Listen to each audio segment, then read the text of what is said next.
Alhamdulillahirabbil alamin hamdan katsiran thayyiban mubarakan fih kama yuhibbu rabbuna wa yarda.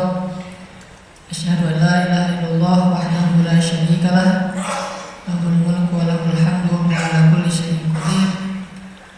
Wa asyhadu anna Muhammadan abduhu wa rasuluhu la nabiyya ba'dah, alladzi la yantiqu 'anil hawa in huwa illa wahyun yuha. Allahumma shalli wa sallim wa barik ala sayyidina Muhammadin wa ala alihi wa sahbihi wa man tabi'ahu ila yaumiddin. Teman-teman sekalian, jemaah salat zuhur yang dirahmati Allah Subhanahu wa taala. Kadang Allah di dalam Al-Qur'an mengumpamakan hubungan antara kita dengan Allah itu dengan bahasa dagang atau dengan bahasa bisnis. Dan kenapa Allah menggunakan analogi dagang atau bisnis dalam hubungan hamba kepadanya?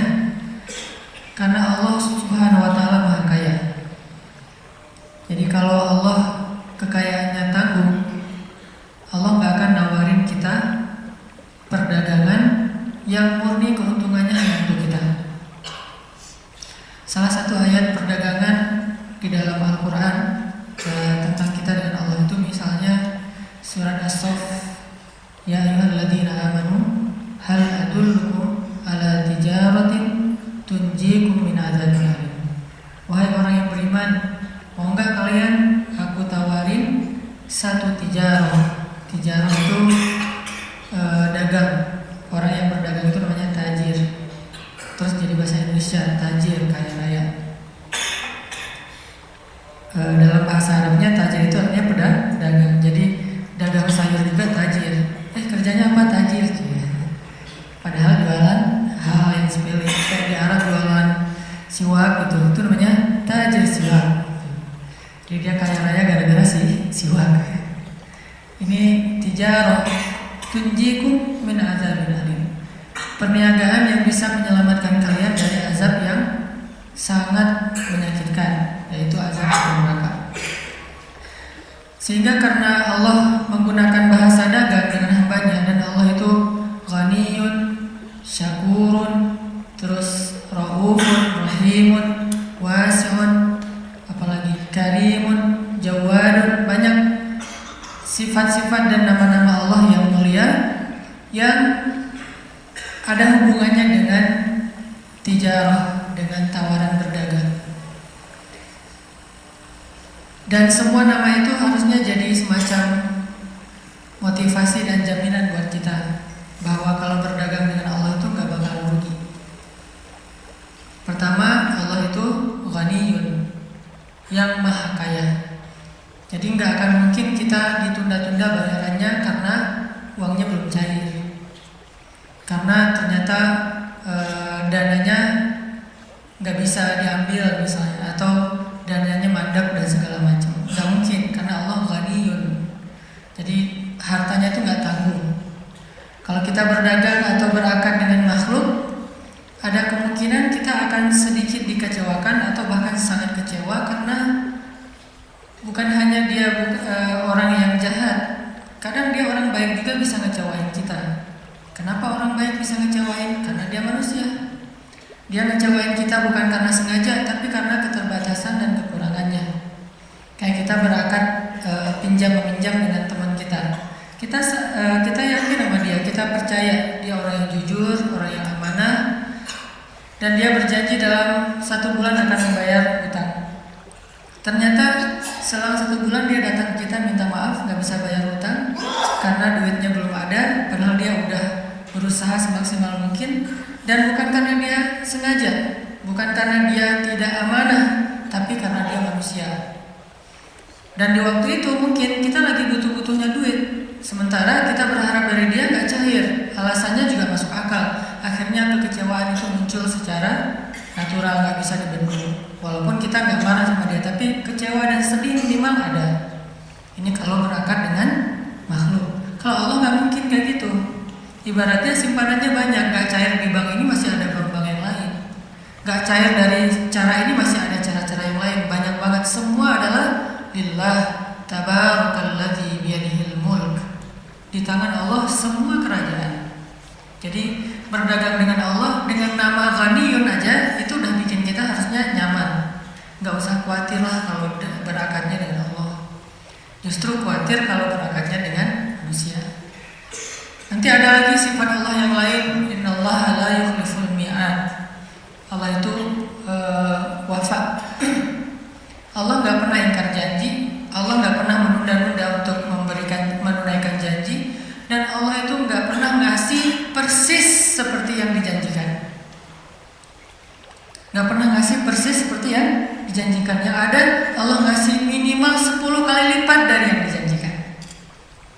Ini namanya wafa, memberikan lebih dari haknya. Dan Allah itu paling wafa. Sehingga kalau kita berakad berdagang dengan Allah, nggak mungkin kita dapat hak kita persis, nggak mungkin. Apalagi rugi, dapat persis saja enggak. Kayak misalnya ibarat kita nolongin orang hanya sekedar memindahkan duri dari jalan.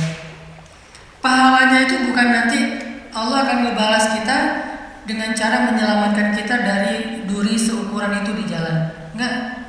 Kalau misalnya kita mindahin batu ya, mungkin ukuran batu yang bisa bikin motor kepleset. Allah akan menyelamatkan kita minimal 10 kali lipat dari ukuran batu itu. Kayak misalnya sekarang lagi musim longsor nih, ada satu batu yang ukurannya semobil bisa aja jatuh di atas jalan di daerah mana tuh yang viral tuh? Jawa Barat lah ya, jatuh di jalan sehingga kalau misalnya bahkan ada beberapa yang cukup viral tentang kebesaran Allah yang batunya itu jatuh persis kurang dari 1 detik dari jarak mobil yang baru lewat. Minimal 10 kali lipat dari ukuran kebaikan yang kita lakuin. Ini artinya Allah wafa.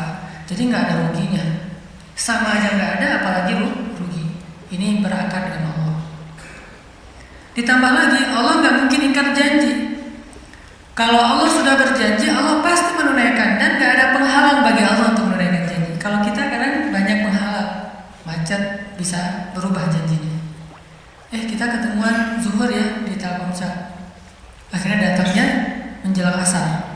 Kenapa kejebak macet banjir? Memangnya kita bisa terbang? Gak bisa. Allah tidak ada penghalang baginya untuk menunaikan janji.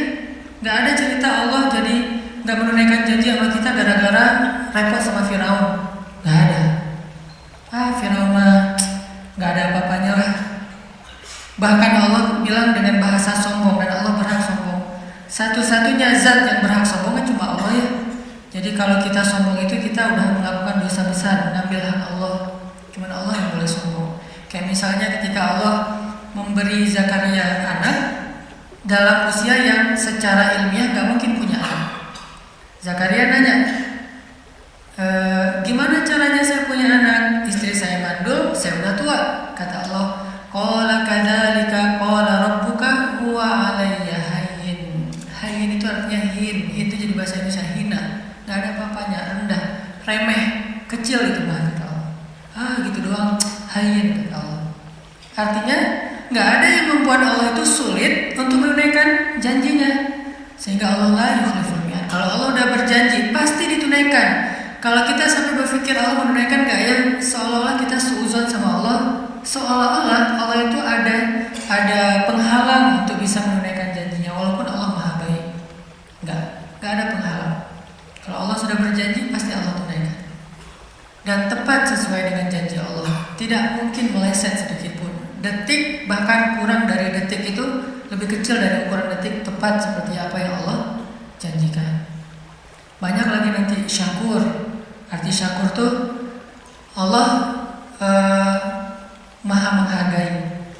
Gak mungkin ada kebaikan kita terus Allah bilang, gitu aja minta diapresiasi. Emang saya gak pernah buat baik sama kamu? Allah gak pernah kayak gitu. Walaupun Allah maha baik dan terus memberikan kebaikan dalam hidup kita, gak pernah Allah misalnya ketika kita ngelakuin satu kebaikan terus Allah bilang, kan udah dibalas kemarin, kan udah dibayar kemarin dengan kesehatan, dengan nafas, dengan segala macam. Enggak, tetap aja dibalas. Padahal kebaikan-kebaikan kita seumur hidup bahkan mungkin gak bisa membayar satu helai nafas kita sekalipun. Tapi Allah gak ngitung kayak gitu. Allah gak ngitung kebaikannya kepada kita, dan emang kita juga gak disuruh berhitung, karena gak akan sanggup ngitung. Wa in ta'uddu ni'matallah la tuhsuha. Kalau kalian pengen ngitung nikmat Allah, kalian gak akan sanggup. Yang Allah minta dari kita itu bukan mensyukuri. Dan kalau kita bersyukur, bukan udah mau sepantasnya kalau bersyukur, enggak. In syakartum la azidannakum. Ditambah lagi tuh syakur. Syukur aja ditambah. Beramal soleh ditambah. Jadi kayak Allah tuh memang senang ngasih gitu. Senang ngasih. Cuman Allah pengen lihat kita pantas nggak diberikan. Ada sedikit aja kepantasan pada diri kita, dikasih lebih dari apa yang kita pantas mendapatkannya. Jadi ibarat makanan, Allah tuh udah sediain segala macam. Kita tuh cuma disuruh ngambil sendok terus makan sendiri. Kadang-kadang itu juga disuapin, cuma disuruh buka mulut doang gitu. Terus kita nggak mau buka mulut, alasannya kita bilang Allah sombong banget sih, saya disuruh buka mulut. Kenapa nggak dikenyangin aja, masih banyak kita. Padahal udah disiapin, udah dimasak, udah dihidangin, disuapin. Tugas kita cuma buka mulut. Sesederhana itulah kita mendapatkan nikmat Allah. Kita hanya ikhtiar sedikit tapi dapatnya banyak, luar biasa. Kadang-kadang ikhtiar yang sedikit ini bikin kita komplain, bikin kita nuduh Allah dengan tuduhan-tuduhan yang gak pantas. Ini artinya teman-teman yang dirahmati Allah, paling aman itu kalau berakar dengan Allah, paling aman udah. Cuman kalau kita banding-bandingin nih ya, biar lebih fair, kenyataannya kita agak-agak gak fair sama Allah. Contoh nih, kalau kita bandingin akad kita dengan Allah dan akad kita dengan makhluk. Allah kan kadang-kadang ngomong di Al-Quran tuh, siapa yang meminjamkan harta terbaiknya kepada Allah, nanti Allah ganti berkali lipat kan ya. Ini kan konsep riba sebetulnya kan ya. Karena Allah tuh emang mengharamkan riba kalau kepada sesama makhluk, tapi menggunakan riba kalau kepada dirinya sendiri. Makanya Allah menggunakan istilah yamhaqullahu riba wa yurbi as-sadaqah. Allah menghapus riba tapi meribakan sedekah. Bahasa kalau kita terjemahkan secara bahasa ya, yurbi itu kan dari kata riba. Yamhaqullahu riba wa yurbi as-sadaqah. Allah menghapus riba kalau kepada sesama makhluk, tapi meribakan sedekah kalau ke Allahnya. Arti meribakan sedekah, kalau kita kasih 1, Allah balas 700 kali lipat, berarti kan riba. Tapi kalau dengan Allah nggak masalah. Kenapa? Allah nggak akan terzalimi oleh riba kita. Orang Allah Maha Kaya. Tapi kalau makhluk diribain kan jadi sulit buat dia, jadi zalim. Kalau Allah tidak masalah. Lebih dari 700 kali lipat juga nggak masalah, karena Allah bilang bighairi hisab, tanpa batas. 700 itu hanya hitung-hitungan yang kita bisa bayangin. Tapi di akhir ayat tetap ada kalimat bighairi hisab, nggak ada batas. Allah bilang, siapa yang meminjamkan hartanya kepadaku, sedekah, zakat, wakaf, segala macam lah, termasuk nafkah kepada istri, kepada keluarga. Siapa yang meminjamkan hartanya kepadaku, aku ganti berkali-kali lipat. Siapa yang menyimpan hartanya di sisi Allah, Allah kan ganti. Jelas tuh ayat itu. Belum lagi nanti dikuatkan dengan hadis-hadis yang sahih. Tapi kenyataannya, kadang kita masih agak ragu, nyimpan uang ke Allahnya. Lebih yakin nyimpan uang ke makhluk. Berapa tabungan kita di bank? 100 juta? Khawatir nggak dengan angka segitu kita taruh di orang lain? Nggak khawatir. Kenapa? Itu bank. Itu jelas pertanggungjawabannya. Itu nggak mungkin akan dirugikan. Bahkan yang ada bertambah. Mau itu konvensional, mau itu juga syariah. Yang jelas naruh uang di situ kita yakin banget ratusan juta. Tapi naruh uang di Allah, zakat, sedekah yang jauh lebih kecil dari itu, kadang mikir, wah kurang ini nggak fair nih. Ini artinya kita sebetulnya nggak yakin-yakin amat bahwa Allah itu maha baik, maha memberikan berkali lipat, maha menunaikan janji. Nggak yakin-yakin amat, walaupun lisan kita terus mengatakan sadaqallahul azim, sadaqallahul azim. Kan kalimat sadaqallahul azim itu kalimat tasdik ya, kalimat pembenaran. Dan dia boleh diucapin di setiap habis satu ayat juga boleh, nggak harus di akhir bacaan. Walaupun kebiasaan di Indonesia mah sadaqallahul azim itu penutup bacaan kan. Kalau misalnya ada yang baca Qurannya lama banget, terus ada yang nyindir dari belakang sadaqallah, sadaqallah gitu kan ya, biar nutup gitu bacaannya. Padahal sadaqallah itu artinya maha benar Allah. Maha benar Allah kan dia membenarkan, tasdik. Dan orang yang selalu mentasdik itu namanya siddiq, seperti Abu Bakar as-Siddiq. Bisa aja kita bilang alif lam mim, Allahu a'lam wa sadaqallah. Dzalikal kitabu la raiba fihi, sadaqallah. Hudal lil muttaqin, shadaqallah bisa aja walaupun gak harus selalu dengan lisan, tapi dalam hati juga boleh. Yang jelas kita selalu bilang dengan lisan kita shadaqallah, shadaqallah, shadaqallah, tapi kenyataannya kita gak bisa bohong lah. Di hati kita itu sebenarnya gak yakin-yakin amat bahwa Allah itu maha benar.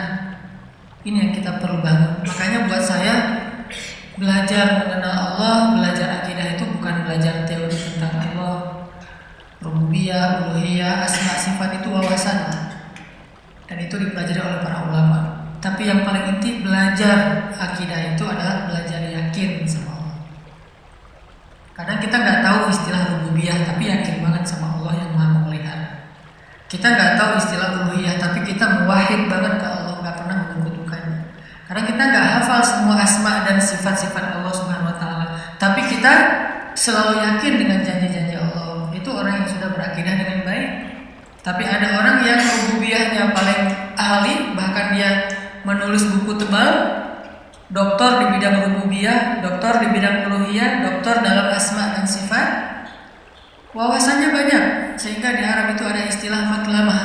Maklamah itu kita terjebak di era banyak teori. Bilal itu nggak terlalu ngerti istilah-istilah rububiyah, uluhiyah, asma dan sifat. Bahkan istilah akidah itu bukan istilah Al-Quran dan hadis. Istilah akidah itu istilah para ulama. Makanya di Al-Azhar itu kita mempelajari bab mata kuliah, salah satunya tentang tajdidul mustalahat, pembaharuan istilah sejarah, pembaharuan istilah yang ada di Al-Quran, yang ada di hadis, istilah yang dari ulama, istilah yang datangnya kemudian, istilah yang kekinian, termasuk kayak kita ikhtilat. Bagi sebagian orang menganggap istilah ikhtilat ini istilah yang paling baku kan ya. Padahal tidak ada istilah-istilah di dalam Al-Quran dan hadis. Yang ada adalah istilah hijab misalnya. Tetapi tetap nilainya ada. Akidah tidak ada di Al-Quran dan hadis. Yang ada rububiyahnya, Rabbal Alamin, Rabbin Nas dan seterusnya, uluhiyah dan seterusnya.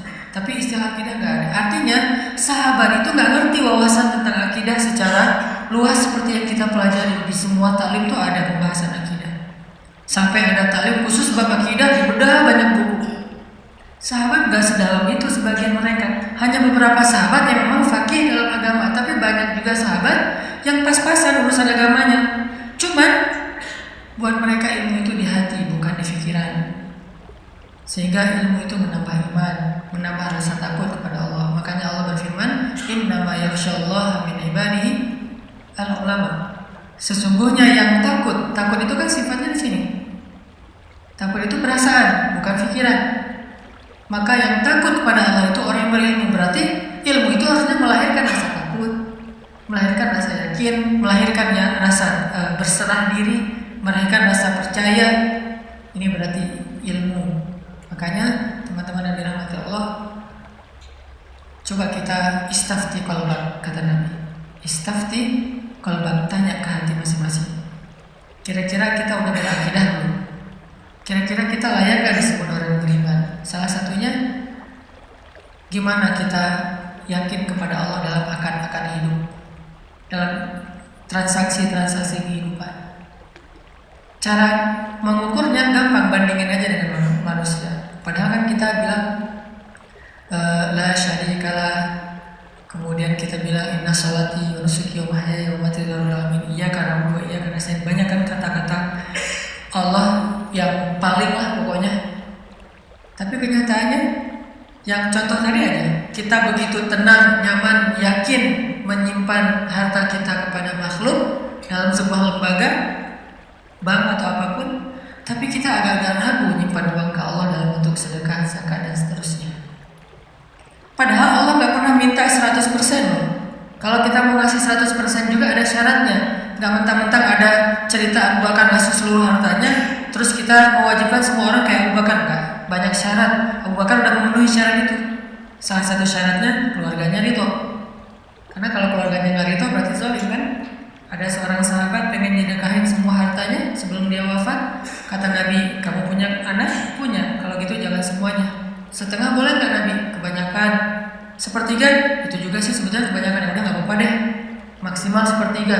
Karena ada 2/3 hak orang lain, keluarga dan seterusnya. Tapi kalau keluarga udah pada ridho kayak Abu Bakar, istrinya juga Asma bintu Umais, tahu sendiri Asma bintu Umais kayak gimana orangnya. dikurangin gaji presiden aja biar ya gitu kan, dia ngumpulin sisa-sisa receh dari gaji Abu Bakar biar bisa akhir bulan itu beli daging 1/4 kilo aja. Ya Babak, kata Asma ini perempuan yang menikahi 3 laki-laki ahli surga, 3-tiganya. Yang pertama Ja'far, kedua Abu Bakar, ketiga Ali. Jadi ketahuan ya gimana perempuan ini, suaminya aja 3-tiganya ahli surga. Ya Abu Bakar, kita udah lama nih gak makan daging sejak kamu jadi khalifah. Boleh nggak saya sisain dikit aja dari belanja bulanan, kalau nanti bisa beli daging? Boleh, kalau masih bisa, kata Abu Bakar. Disisain receh. Uang 200 rupiah, 500 rupiah disisain. Akhirnya terkumpullah setelah beberapa bulan, bisa nih beli daging 1/4.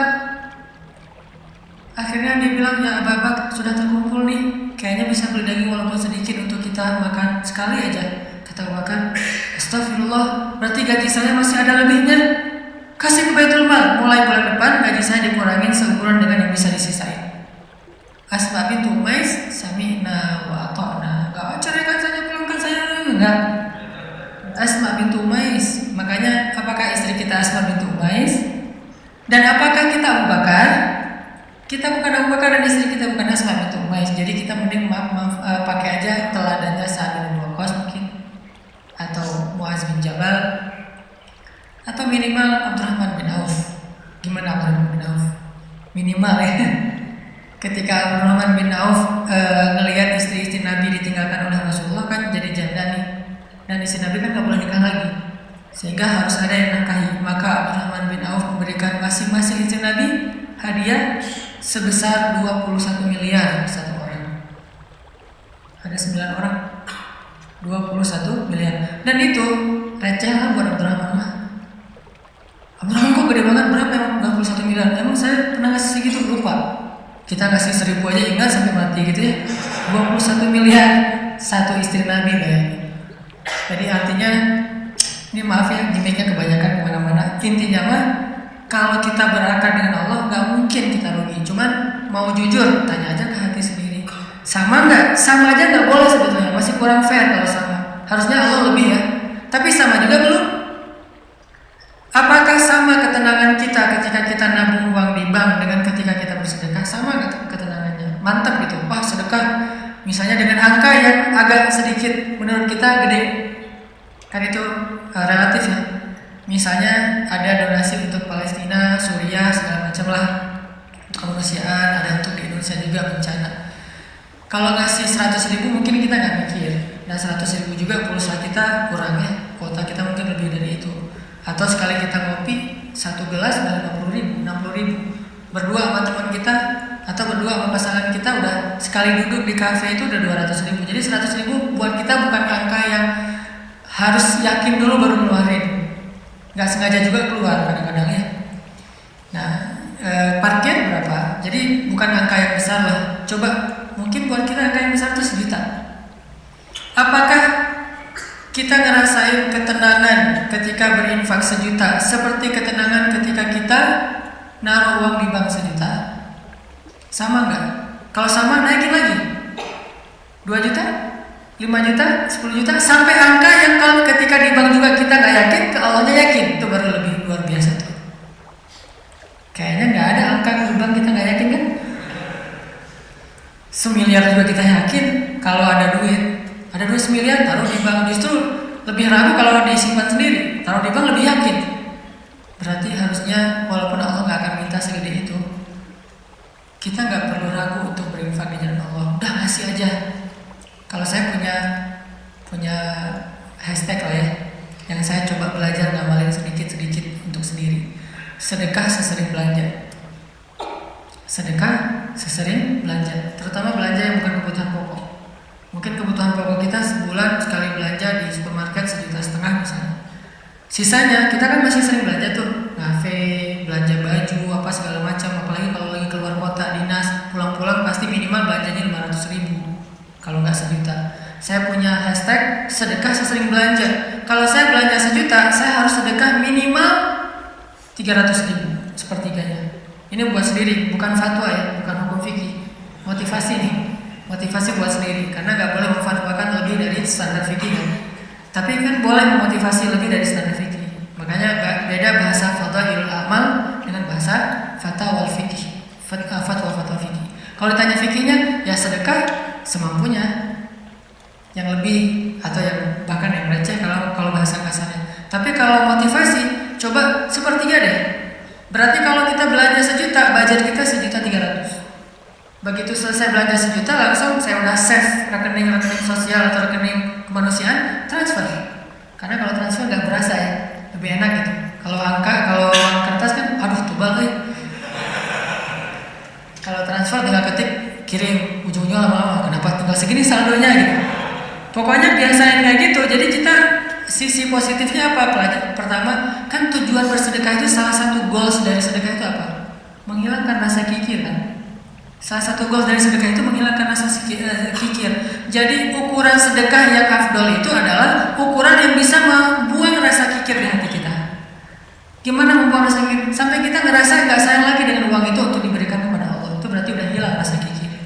Sampai kita merasakan membantu orang lain itu lebih berharga daripada menyimpan atau menumpuk harta. Udah hilang rasa kikir. Berarti kita harus belajar menghilangkannya dengan sedekah. 1. Kedua apa? Kita jadi perhitungan untuk belanja. 1 juta, 1.300.000, 2 juta, 2.600.000, 10 juta, 13 juta. Kan gitu kan ya? Jadi ngitung gitu. Apalagi buat ibu-ibu nanti nih. Ibu-ibu lah. Karena kadang-kadang kalau kan ada tutorial belanja ala Rasulullah kan. Salah satu tutorial belanja ala Rasulullah itu apa? Bawa barang sendiri. Nabi pernah lagi belanja di pasar, terus ditemenin sama Abu Hurairah kalau nggak salah. Pas Nabi beli apa gitu, Abu Hurairah pengen bawain barang Nabi. Kata Nabi, orang yang belanja membawa barangnya sendiri. Nanti baca di Riyadhus Shalihin bab etika-etika, termasuk etika berbelanja. Kenapa disuruh bawa barang sendiri? Biar ketahuan kalau dia udah belanja banyak. Bayangin yang bawanya suami, supir, kan gak ketahuan. Enteng aja kan ya, dibawa cuma kartu kredit doang atau kartu debit misalnya, kan ringan tuh. Begitu dia bawa sendiri, rempong gitu kan. Oh udah banyak juga ya belanja saya. Makanya Nabi menyunahkan tutorialnya bawa belanja sendiri, jangan titipin ke orang lain. Jadi teman-teman yang dirahmati Allah SWT, di situ kita bisa mengukur kita nih yakin gak sih sama Allah sebetulnya. Karena kalau kita nggak terlalu yakin sama Allah, wajar kalau gitu kehidupan kita itu agak-agak banyak tersendat. Soalnya kenapa? Aku tergantung prasangka hambaku kepadaku. Ya kita sendiri yang jadi jawabannya. Gimana kita yakin sama Allah, kayak gitulah Allah kasih ke kita. Saya sering membuktikan hal-hal kayak gitu, agak sedikit spekulasi tapi ke Allah. Jangan spekulasi ke makhluk. Kalau mau spekulasi dalam tanda petik gambling, coba gambling ke Allah. Arti gambling ke Allah, lakukan sesuatu yang beresiko tetapi yang diridhoi Allah ya. Karena kalau beresiko nggak diridhoi Allah kan bahaya. Nggak ada akad berarti dengan Allah. Sesuatu yang beresiko tapi diridhoi Allah. Saya pernah ngebuktiin itu berkali-kali. Menikah. Kok beresiko Ustaz? Nggak punya modal nikahnya. Kan standar pertanyaan paling mainstream tuh kalau mau nikah apa? Dari calon mertua. Kerjanya apa? Gitu kan ya? Paling mainstream tuh. Kalau saya ditanya kerjanya apa? Belum punya pekerjaan. Terus gimana ngasih makan? Allah yang ngasih makan. Tapi pede jawabnya. Sampai mertua juga. Belum lagi ngeluarin dalil ya. Kan ustadz lah ya. Banyak dalil ya. Ayat, hadis, banyak lah udah saya kumpulin bisa jadi satu buku tuh. Khusus ayat dan hadis untuk melamar. Mudah-mudahan nanti bisa di-share ayat dan hadis bahan untuk melamar, nembak calon mertua lah. Pak, itu ada tuh hadis ya. Cuman saya agak-agak ragu nih bunyinya kayak gimana tuh, kurang lebih sih yang pernah saya dengar dari ustadz. Nih hadis sahih loh Pak. Kalau datang seorang pemuda yang baik akhlaknya gitu kan ya, jangan ditolak. Itu saya pernah dengar, Bapak pernah dengar? Pernah sih. Nah gimana Pak? Saya beres langsung urusan. Masa dia mau nolak hadis kan ya? Ingkar sunnah tuh udah jadi bahaya. Duh jangan pakai hadis deh dan segala macam. Gak mungkin yang ngomong kayak gitu. Nikah tuh gak punya modal, tapi ya bismillah aja lah. Gambling kan. Masa saya mau taat kepada Allah dibiarin telantar kan gak mungkin. Kan menikah itu taat kepada Allah kan. Gua hawa nafsu. Emang hawa nafsu. Masa nikah gak pakai hawa nafsu? Ini ada yang keliru di masyarakat kita. Katanya gak boleh menikah karena hawa nafsu. Bukankah nikah itu adalah solusi buat hawa nafsu? Lo nikah gak karena Allah tuh, karena nafsu. Gak berbenturan dua hal ini. Tapi kalau dia menikah karena hawa nafsu, dan ingin menghalalkan dengan terhormat hawa nafsu itu namanya karena Allah. Nggak ada cerita karena Allah berarti nggak melibatkan hawa nafsu, nggak kayak gitu sih bahasanya. Sama kayak kita kerja nih, lo kerja karena pengen gaji itu bukan karena Allah. Pengen gaji dan karena Allah itu nggak berbenturan. Kenapa kita pengen gaji? Karena kita pengen mendapatkan rezeki yang halal dan menafkahi keluarga, dan itu semuanya karena Allah. Jadi nggak dibilang gue jangan mengharapkan gaji, harapan pahala. Pahala itu salah satunya gaji. Karena pahala dalam bahasa Arab nggak ada pahala, yang ada al-jaza, al-ajru. Al-jaza itu artinya balasan, al-ajru itu artinya upah. Upah itu bisa dalam bentuk kesehatan, bisa dalam bentuk materi uang, bisa dalam bentuk kebaikan di akhirat, bisa dalam bentuk terhindar dari api neraka, dan seterusnya.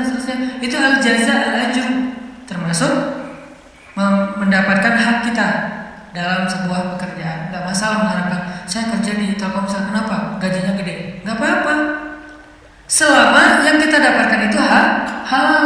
Tapi kalau yang kita kejar gaji gede dan syubhat, apalagi haram, itu bukan karena Allah. Termasuk menikah, menyalurkan. Kenapa kamu menikah? Karena saya pengen menyalurkan kebutuhan biologis saya secara halal. Wah, nggak karena Allah nih, nafsu nih. Emang nafsu, emang kenapa? Bukankah Allah mengatakan litas bunuh ilaiha? Apa arti litas bunuh ilaiha? Supaya tenang, supaya jadi nyaman, gejolak di dalam diri kalian dengan cara kepadanya. Itu bahasa. Dan dalam Al-Quran juga dikatakan walladzina hum li furujihim hafizun. Kalau nggak bisa hafizun, maka dia salurkan. Gimana cara nyalurinnya? 2. Illa ala azwajihim. Yang kedua nggak usah dibahas. Yang satu aja. Illa ala azwajihim, kepada istri mereka. Bukan istri mereka, istri-istri mereka. Illa ala azwajihim. Kalau dia menyalurkan dengan cara yang lain selain yang dibolehkan kayak gitu, kata Allah, faulaika humul aadun. Dan Allah nggak suka kepada orang yang melampaui batas.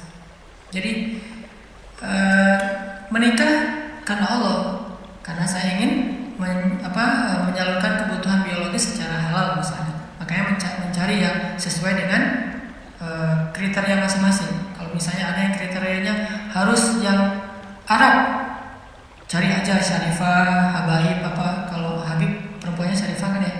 Atau saya pengen yang Oriental, pergi aja ke Korea lah atau ke Jepang.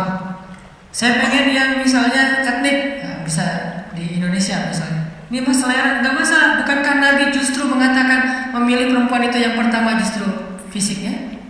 Walaupun yang paling berharga bukan fisik, tapi tetap ditaruh yang paling depan, karena itu yang ketahuan duluan kan.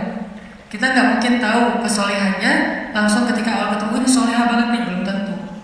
Ketika udah kenal dekat baru tahu ternyata dia rajin tahajud, rajin tilawah. Walaupun kadang-kadang kita melihat dia di Instagram postingan terakhir tilawah, alhamdulillah 1 juz hari ini misalnya. Bisa kayak gitu. Tapi rata-rata yang pertama dilihat fisiknya kan ya. Walaupun fisik banyak menipu sih, hasil editan segala macam. Pas ngeliat orangnya, lebih cantik dari di Instagram sih. Dia salah ngedit. Ini artinya teman-teman, kalau menikah itu karena Allah, kenapa takut? Bukankah Allah sendiri berjanji kalau mereka fuqara, apa arti fuqara? Gak punya apa-apa. Kalau miskin masih punya apa-apa, cuma dikit. Kalau fuqara gak punya apapun. Allah yang yughniyahumullah, Allah yang akan mencukupkan kebutuhan mereka. Oh, Allah yang cukupin, ya udah selesai. Nikah, datang, yuk nikah yuk. Gak gitu sih caranya. Selalu polos kayak gitu mah pasti ditolak lah. Adalah trik-trik yang pasti teman-teman udah mempraktekkan, kalau nggak pasti status masih jomblo ya. Jomblo itu kurang kreatif menurut saya. Kalau yang udah nikah pasti kreatif banget, tahu banget cara-caranya gimana ya. Alhamdulillah berhasil. Setidaknya untuk dia berhasil setelah puluhan orang yang gagal misalnya. Kalau yang jomblo nih kayaknya harus latihan nih, belajar kepada yang udah nikah, nanti di kantor sambil istirahat sharing deh, gimana dulu nembak calon istri. Gitu aja. Gimana gitu aja, tanya dulu. Ya Allah yang membolak-balikkan hati dia memang ada di dalam tubuhnya, tapi pemiliknya bukan dia, tapi Engkau ya Allah. Setahu saya nih, dia kayaknya hatinya ke si fulan. Dah saya mah nggak bisa kecuali dia. Ya Allah, ya Allah, ya Allah. Akhirnya berhasil. Dan saya ngebuktiin itu banget. Saya sering bilang, saya itu bukan tipe istri saya loh. Sangat bukan tipe istri saya. Ada 4 hal yang pantang buat istri saya, 4-4-nya ada di saya. Subhanallah, kok bisa berhasil? Ustaz, dia berdoa, ya Allah, jangan itu, jangan itu, jangan itu, jangan itu. Saya cuma berdoa sekali, ya Allah, please yang itu. Ternyata tiba-tiba ya, kelepek-kelepek nggak berhasil dia. Saya tanya, kenapa kamu milih saya? Bukankah 4-4-nya ada pada saya? Pertama, nggak mau orang Sumatera. Katanya orang Sumatera itu keras. Saya dulu orang Sumatera itu keras. Orang Aceh, Sumatera, kuliah di Mesir. Dan Mesir mah Sumateranya Arab. Kan Arab juga ada Sundanya, ada Jawa ya. Sundanya Arab itu kayak Yaman, itu Sundanya Arab, lembut-lembut. Sampai Nabi sendiri mengakui kan, orang Yaman itu hatinya lembut. Kalau Jawanya Arab itu yang bulat gitu kerja itu Palestina. Karena Palestina itu terkenal dengan keteguhannya. Tapi kalau Sumateranya Arab yang ngomongnya keras gitu, belak-belakan, spontannya luar biasa, itu Mesir banget. Di Mesir nggak ada ceritanya kita nunggu damri itu nggak ada. Yang ada ngejar damri. Kita nunggu di halte, damri ngeliat kita baca isak tuh dicepetin. Mahasiswa cepat begitu. Kita lari ngejar. Yang nggak biasa naik damri itu mahasiswa Malaysia karena mereka kan beasiswa dari kerajaan, sehingga dianjurkan jangan naik damri, naik taksi. Tapi kadang-kadang mereka kehabisan duit juga naik damri. Begitu turun berlawanan arah itu ngegelundung tuh. Kita di atas ketawa-ketawa aja, Malaysia. Bukan negaranya, orangnya karena terbiasa naik taksi, naik MRT. Dan kita mah damri, desak-desakan. Kalau udah ramai di dalam damri marah-marah, sallu ala Nabi, udah sallallahu alaihi wasallam. Cara paling sederhana mendamaikan orang Indonesia itu suruh salawat. Humar segala macam. Mereka kalau ngomongnya kasar tuh nyebutnya humar, keledai. Karena keledai itu kan simbol hewan yang bodoh di Al-Quran kan. Ya humar gitu kan segala macam humar. Sallu ala Nabi sallallahu alaihi wasallam. Mulai lagi gitu. Tapi pas salawat mereka bisa calling down dulu dikit. Saking menghargai Rasulullah ya. Kadang-kadang ada juga yang sampai marah. Sallu ala Nabi sallallahu alaihi wasallam. Di Mesir, orang Sumatera kuliah di Mesir, kebayang kan? Udah Sumatera itu mungkin agak keras, kuliah di Mesir. Jadi wataknya tuh terbentuk dengan 2 negeri. Alhamdulillahnya ketemu orang Jawa yang mungkin beda banget dengan Sumatera. Gak mau dia orang Sumatera. Saya Sumatera. Sumatera Aceh pula, dan Aceh di tempat markasnya GAM. Aceh PD. Jadi itu kan GAM dulu banyak di situ ya. Terus yang kedua nggak mau yang kulitnya dof.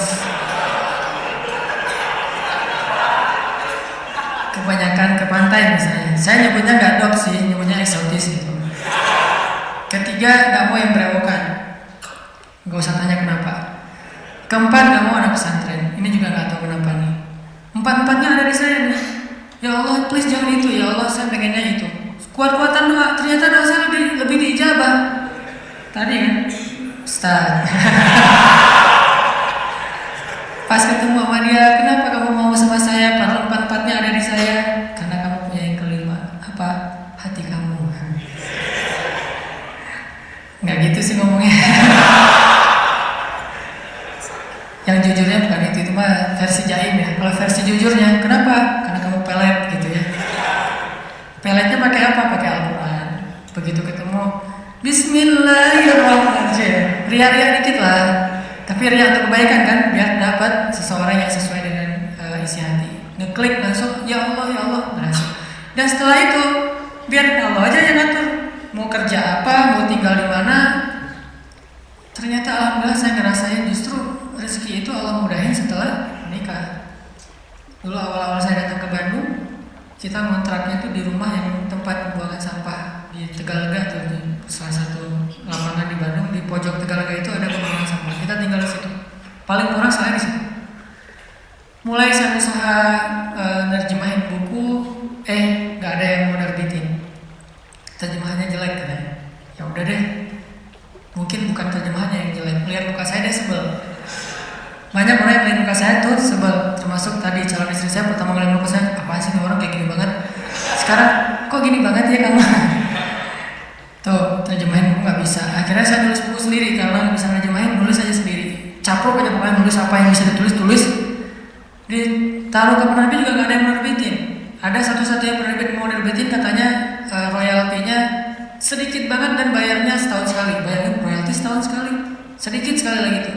Akhirnya saya terbitin sendiri, jadi penerbit, jadi direktur, jadi penulis, jadi kuli. Angkat buku pakai kotak Marlboro, lintasin jalan Soekarno-Hatta, ngirim ke Sumatera, Kalimantan. Pelan-pelan akhirnya usaha nambah dari penerbitan ke jual pulsa. Jadi saya dulu pernah jadi vendor gitu, saya bahasa kerennya vendor Telkomsel gitu ya. Saya tuh jual pulsa, ada 60 cabang pulsa di Bandung sebelum ada di Alfamart dan Indomaret. 60 cabang pulsa. Nambah lagi ke jual beli mobil second, beli jual, dikira orang kaya banget, padahal gonta ganti aja karena emang dijual. Tapi yang harga murah di bawah 100 juta, bukan yang mobil mahal. Terus coba-coba di properti, ternyata Allah mudahin setelah menikah. Karena kenapa? Allah yang janjiin, Allah nggak mungkin ingkar janji. Gambling dikit lah di awal, tapi di tengah dan di akhir kita akan melihat banget gimana Allah nunjukin kebenaran janji-janjinya. Tapi kalau kita nggak berani gambling sama Allah, ya Allah pasti akan nunjukin ke kita yang terbayangkan oleh kita. Saya sering bilang, nasib kita itu tergantung iman. Kalau kita pengen kehidupan kita amazing, kita harus punya iman yang amazing. Kalau kita pengen dapat lebih banyak miracle dalam hidup kita, surprise, berarti iman kita itu harus miracle. Kalau iman kita ilmiah, kita hanya akan mendapatkan kehidupan yang ilmiah sesuai dengan hitung-hitungan kita. Kalau kayak gini, 1 tambah 1, 2. Kalau kita pengen hidup kita banyak kejutan, 1 tambah 1, 10, berarti kita harus punya keimanan yang amazing, miracle, ajaib kayak gitu. Aku tergantung prasangka hambaku kepadaku. Dan salah satu cara menguji iman, gambling aja sama Allah. Saya berangkat ke Mesir gambling, gak bawa uang sama sekali. Tapi alhamdulillah di Mesir, Allah kasih rezeki yang luar biasa. Bahkan bisa ngirimin buat adik-adik di Aceh. Karena ibu saya kalau telepon ibu, "Mak butuh apa? Adik-adik belum bayar sekolah," kirimin bayar sekolah. "Mak butuh apa? Ini mau bulan puasa, di rumah gak ada kulkas, masa beli es terus di tetangga. Berapa kulkas? 1 aja, gak usah banyak-banyak, beli kulkas." Alhamdulillah bisa ngirim gitu. "Ma butuh apa lagi? Ini kamu kalau telepon mah harus gak enak ke tetangga, selalu teleponnya ke rumah tetangga kan, pasang teleponan di rumah nanti kamu bayarnya bulanannya." Siap, kirimin. Pokoknya alhamdulillah kehidupan di rumah kita juga jadi terangkat sejak ke Mesir. Padahal pergi ke Mesir yang gak punya modal. Modalnya apa? Allah di Indonesia dan Allah di Mesir itu sama. Itu aja modalnya. Kalau di Indonesia saya bisa makan, kenapa di Mesir enggak? Orang Allahnya sama, yang ngasih makan kan sama. Kecuali Allahnya beda. Berarti pendaftaran dulu, ngisi form visa dulu, segala macam kan repot kan. Tapi Allahnya sama. Jadi yang ngasih saya makan di Indonesia Allah yang itu, yang ngasih saya makan di Mesir juga Allah yang sama. Jadi nggak ada yang berubah kecuali tempatnya doang. Sumbernya sama. Gambling, akhirnya Allah mudahkan. Berangkat nggak ada beasiswa, tapi sampai di sana dapat 3 beasiswa. Dan ternyata mudah banget. Pertama kayaknya salah satu yang paling cepat dapat beasiswa Mesir itu saya tuh. Biasanya kalau dari Indonesia nggak dapat beasiswa, terjun bebas, sampai di Mesir tuh harus lulus ujian pertama dulu nih, baru dapat beasiswa, minimal 6 bulan. Saya kurang dari 1 bulan dapat beasiswa. Datang, seminggu pertama ditampung sama teman-teman yang seleting, langsung lamar beasiswa dulu ke beberapa lembaga. Mesir itu negara yang menengah, bukan negara kaya, tapi memberi beasiswa ke ratusan ribu mahasiswa asing. Negaranya tuh bukan kayak Kuwait, kayak Emirat, kayak Dubai, bukan. Negara biasa banget, lebih lemah dari Indonesia secara ekonominya. Tapi ngasih beasiswanya luar biasa ke mahasiswa asing, ratusan ribu, terutama Afrika. Nah akhirnya saya coba tes beasiswa, ditanya dari mana, Indonesia, bisa ngaji nggak? Karena dipikir orang Indonesia nggak bisa ngaji.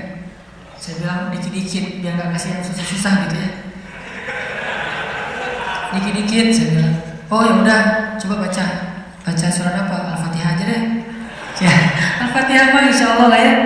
Al-Fatihah baca, saya pakai irama Al-Ghamidi. Bismillahirrahmanirrahim.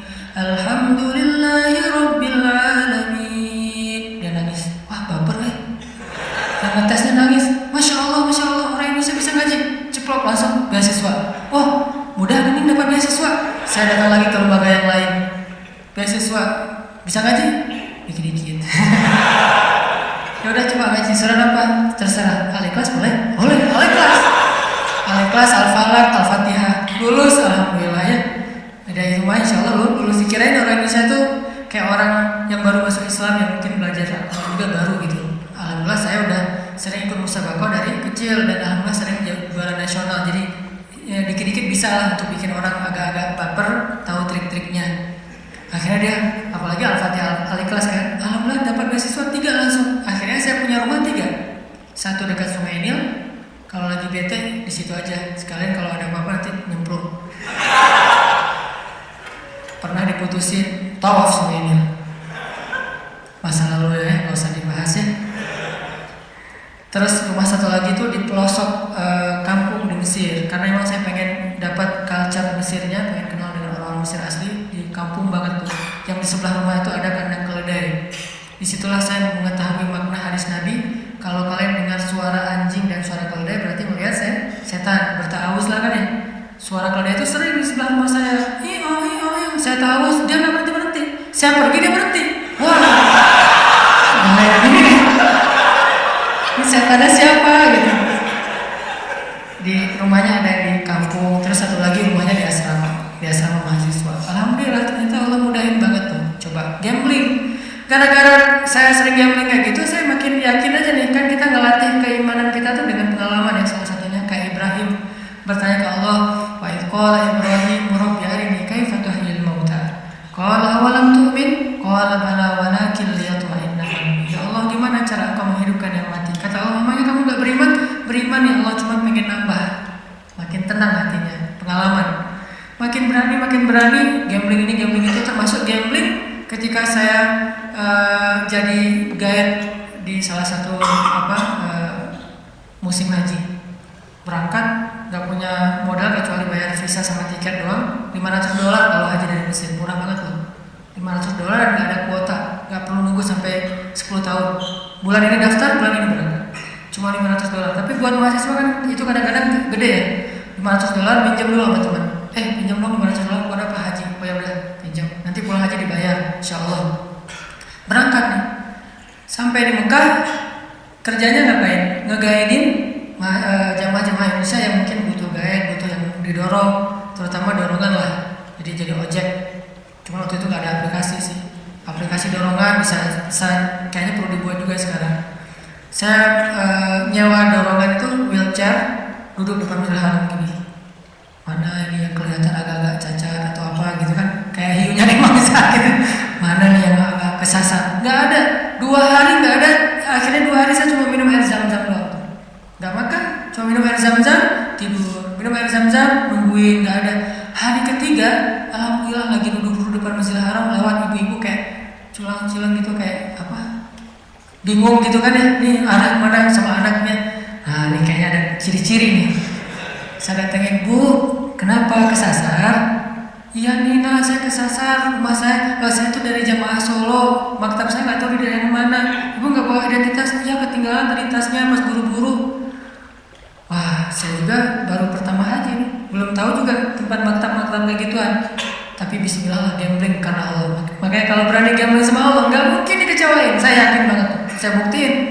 Bu, ikut saya aja. Insya Allah kita cari rumah ibu. Kemana anak arahnya? Ke situ, Bu. Nah, saya juga nggak tahu. Ikutin aja. Ibu itu ikutin, jalan. Bismillah, la haula. Kan kata Nabi, la haula wala quwwata illa billah itu melahirkan keajaiban kan ya. Sampai ada sahabat yang baca la haula, tiba-tiba anaknya yang disandra tiba-tiba lepas dan selamat. La haula wala quwwata illa billah, la haula wala quwwata illa billah. Jalan, gak lama kemudian sekitar setengah jam jalan, lumayan lama sih. Setengah jam, akhirnya ibu tuh bilang, Masya Allah itu maktabnya ibu, itu teman-temannya ibu. Sampai persis di depan maktabnya.